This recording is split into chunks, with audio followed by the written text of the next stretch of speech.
Hello everybody, welcome back to the shop. I didn't get as far as I was hoping on this inner fender, but I'm very close to the finished shape, and I'm just going to wash over it here. Very light pressure on the wheel, and I'm just going to planish everything out, kind of relax the panel.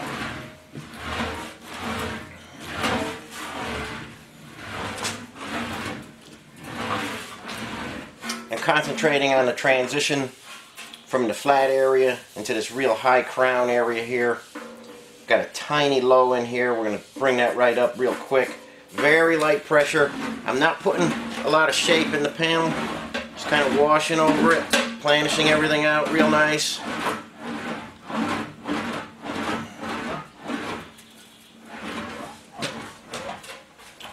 We'll go a couple different ways. Bring this area up a little bit.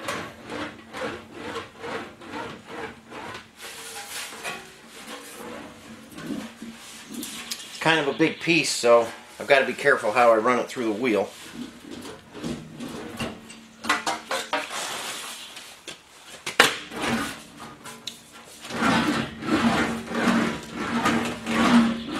And I've still got to trim all the edges, put the flanges on.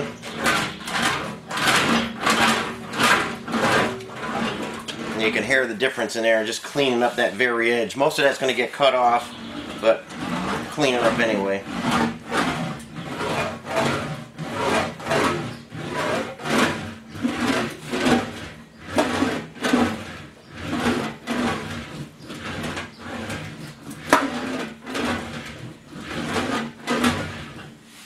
Okay, I think you can see how nice that high crown is. That's coming super smooth, panel's relaxing, and I'm just going to spend a couple minutes on that. Then I'll meet you over at the bench and show you what we're looking at.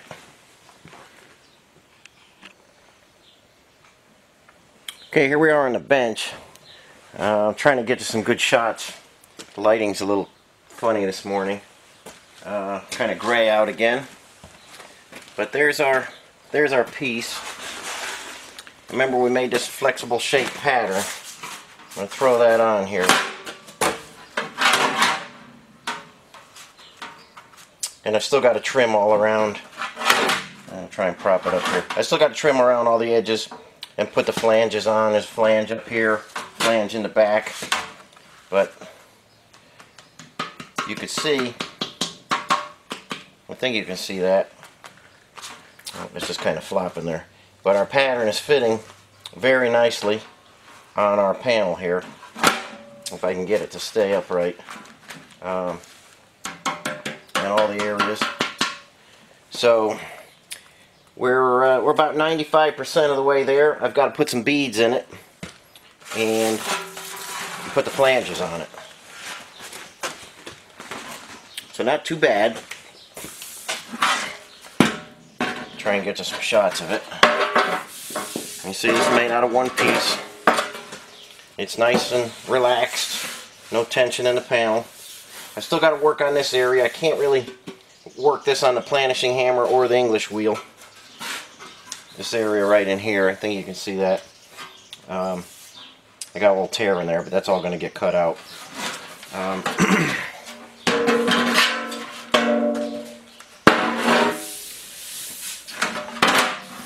don't know how it's picking up in the camera, but I'm hoping you can see this all right. It's nice and smooth. I'll go over this with some 80 grit. And give it a final look over. You know, that'll bring up any highs and lows and stuff. But I'll go over that. As you can see, the shape is in the panel. This gets trimmed, turned up. This is a tricky little area in here because that has to get turned up and curved at the same time. Another flange along this edge. So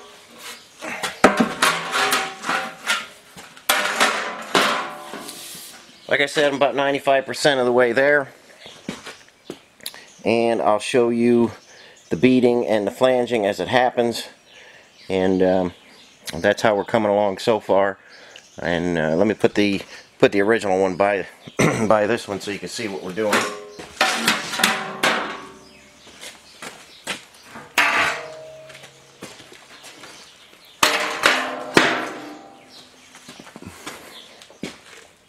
Yeah, I think you can see that okay. These are the 2 beads that have to go in. Obviously this has to come up, be turned up at 90 degrees.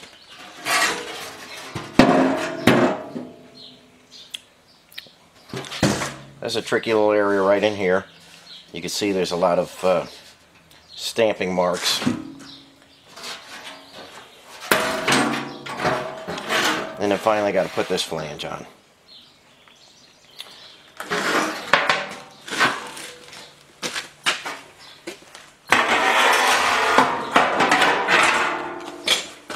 I've got the hat channel somewhere. I can show you that as well.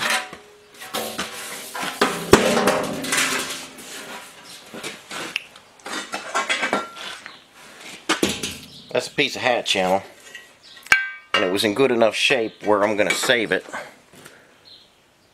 and sandblast that and save it and put it back in there.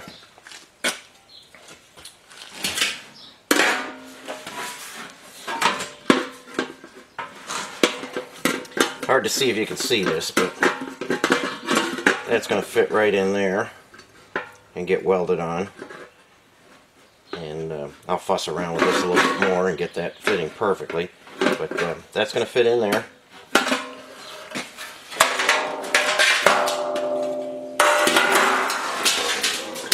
And then after that piece is done,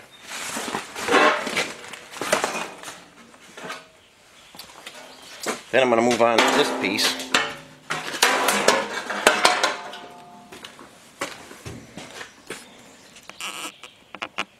I think you can see that. That's completely rusted out here. That's where that other panel overlaps, and there was rust out under there. Took a pretty bad tear in here. Pretty dented over in this area. But I think this is going to be the most difficult piece to make, so I saved that one for last. Coming around this area with the tooling and getting the bead to come around here, turn the corner, and then fade out into nothing.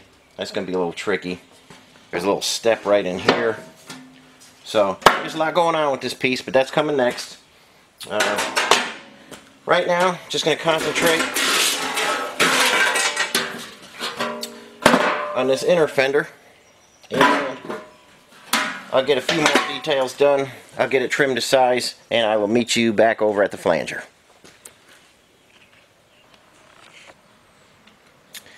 Okay, here we are with the paper flexible pattern on there again, and I've got it hooked up to the original fender right there.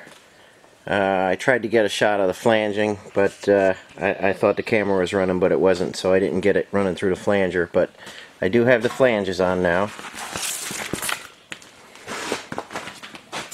You can see this top flange in here, a little cutout for that guy,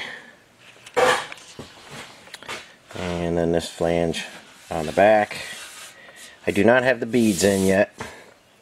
I have that piece clamped on. That's the piece we made last time, but see if I can get you the whole thing. I've still got to planish all this stuff out by hand in here. I can't get it in the planishing hammer or the wheel. This is kind of flat in here, and I've got, you see, I got to blend in this. But the rest of it is pretty much there, and it meets up with the fender here pretty good. I got to do a little trimming and bring it just in a little bit further here, and then that'll all get some weldable primer, and then we'll plug weld that. And these are the holes for where it attaches to the grill. You got one there, and there's another one down there. We still got to put a little extra brace piece of metal in there, but for the most part that's it. This area down here has to be picked up, and 2 beads have to be installed. But that's a shot of a driver's side shorty fender inner fender well.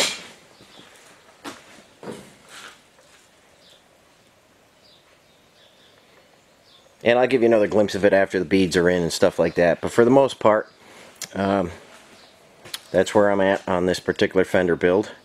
Let me see if I can spin it around for you here.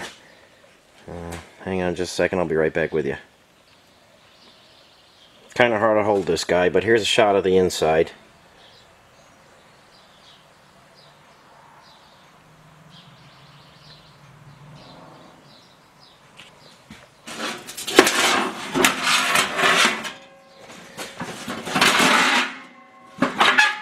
Yeah, I'm not going to be able to hold that up, but there's that other piece, and that goes up square. That'll attach to the body.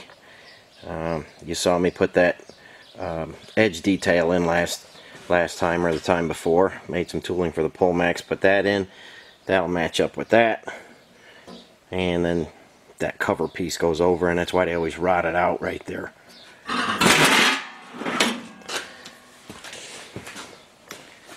But we're coming along. And like I say, I've got to make the outer part here, and I'll be working on that next. I'm very happy the way the inner came out, and like I say, a couple beads and a bend in there, and we'll be all set on that one. This one's ready to go. So basically just this guy, and there's a lot going on here. This particular edge here, it goes on a curve to match the hood. The hood's going to lay right in there, so that fender has to be curved in that direction, and this flange has to come up and over, and this detail has to come around here, turn 90 degrees, and then just fade away to nothing. So that's going to be kind of interesting to make. And here's where your hood catch goes, and another detail in here where it's stepped up a bit and then just dies back into nothing. The top here is perfectly flat, and we've got a generous radius that continues all the way down here. So a lot of metal shaping problems to overcome on this one, but that's what's coming next. And basically that's the inner fender well, and a couple guys asked me how long I had into it, and today we'll make the third day from making the paper pattern to clamping it to the original fender. So about 3 days I've got in that so far. I've got another day making these little pieces here and the pole max tooling. I'm imagining by the time I'm done I'll probably have about 2 weeks in each fender. I know a few guys were curious, but it's not the type of thing where, you know, I'd be building them to sell or anything, because there's way too much time in them. They really need to be stamped out if you're going to make any quantity of them.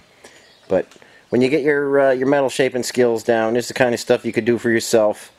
You don't have to settle for that reproduction junk or anything like that. They don't even look anything like the original, and they're made out of I don't know what, but you could just walk up to them and bend them right in half. You know, they're very thin metal. This is made out of 18 gauge. A lot of guys doing stuff like this like to use 19 gauge, and that's okay. A lot of guys doing power hammer work are using 19 gauge. I like to stick with the 18 gauge. You can really feel the difference, and that's just what I like to do. A little tougher to work with than the 19, but I think it's worth it. So that's where I'm at on the fender build. Hope you enjoyed watching it, and feel free to hit the like button, subscribe to the channel, tell a friend about it. You know, trying to grow the channel all the time. So any questions or anything like that, just send me a comment. If there's anything you'd like to see, just send a comment, and try and get it out there for you. So next time we'll probably be working on this part of the fender, and when the weather finally turns a little better here next week, we'll be doing some painting. So keep watching, and more projects on the way. Okay, catch you on the next video.